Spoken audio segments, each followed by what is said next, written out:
Well, do you at least peep the new Westside Gunn that dropped? Of course, I'm a fan of him. Okay. I'm a fan of his music. So you're not a fan of Ice Cube, the OG? Nah, 2024. I don't want to hear no new music from him. Bro, why you don't want to hear? Like, if it comes across, I'll check it out just to see what the old nigga talking about. I don't need no Mount Westmore music, bro. Man, that's crazy, man. Was it because of the don't trip bars? The way he freestyle off that BET cipher. I don't even remember his freestyle on there.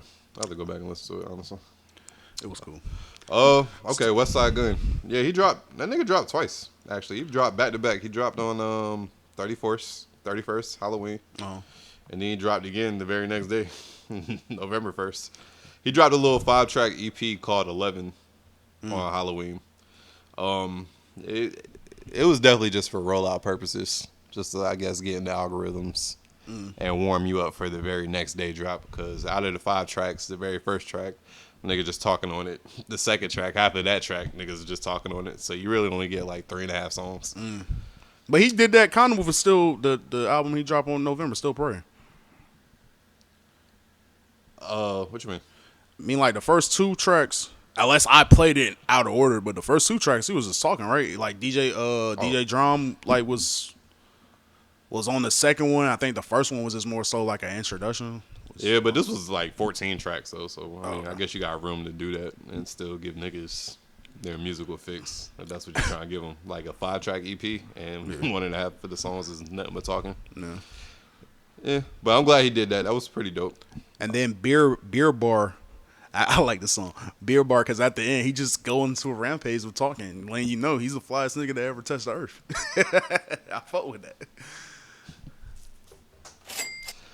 It's definitely one of the rappers that love to get his flowers. He be looking for his flowers too. Yeah.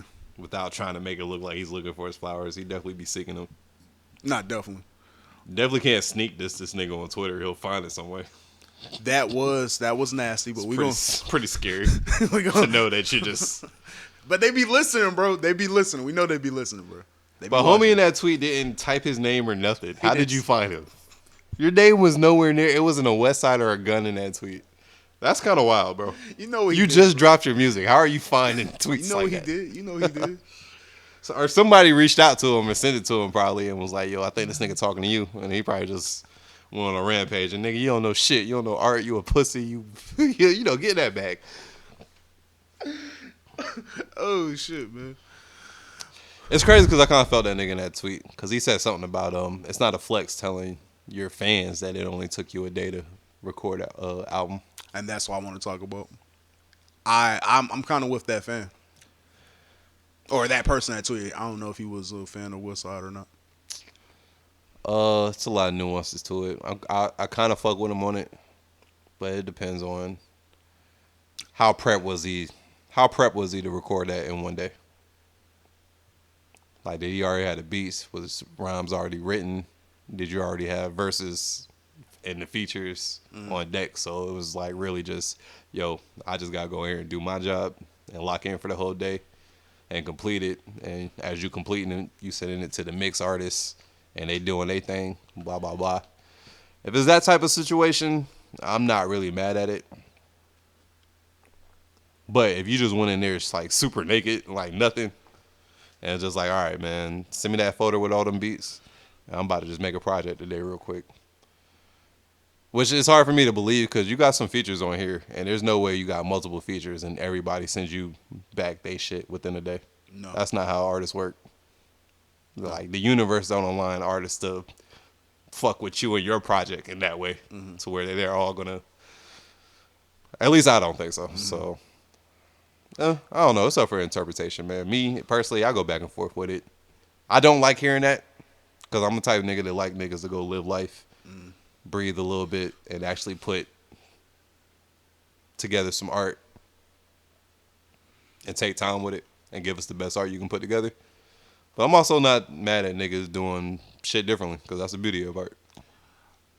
Yeah. There's no, my bad, there's no one way to skin a cat. Like, you can do this shit different ways and get a different product out of it. And, that's art in its own way.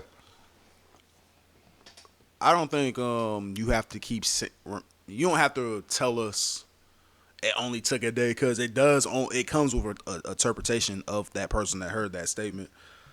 I never really like when rappers said, "Tell us how many songs they do in a day." Yeah, I do 100 songs in a day, 14, 15, 20 songs. Because just the process of music, it's kind of hard for me to believe you're doing that many songs in a day. You might be laying a verse down here, maybe a hook on this track, maybe a hook on that track. But I never really liked that statement from artists. And it depends on the project. Luckily for Westside, you saying this only took you a day, even though it might have took you a day to lay down your verses and maybe just a day to come up with this concept of this album. But for this album, luckily for you, this was a pretty, from what I have heard so far, this was pretty solid. There was, it wasn't bad. But if this was terrible and then you just told me, yeah, it only took me a day, you just open up the doors for wherever you open up the doors for. But these features are people that are close to him. I'm looking at like 4 features. These are people that are close to him. So it's possibly that he could have just hit them up and was like, yo, I need that quick 16, 24, 32, whatever it was. Can you get that into me by the night? I'm about to drop this shit today. One day I'm recording this. It's about to go bananas. like you have to sell it. You know what I mean? Oh, yeah. I'm the fly god, nigga. Yeah, don't forget Griselda, nigga.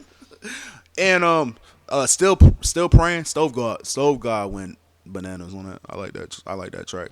I didn't even get that far yet, man. I think I got to Duran. That's what track made 8. me go look at this track. Was Still Praying. Somebody posted on Twitter. I was like, shit, let me go check it out.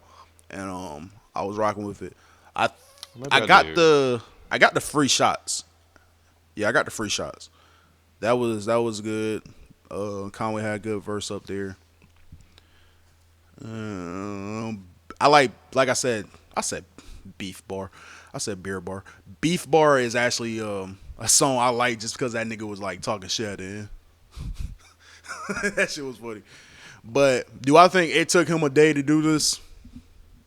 Maybe a day to come up with the concept, find the beats, and maybe the lyrics is already written like you said. Yeah.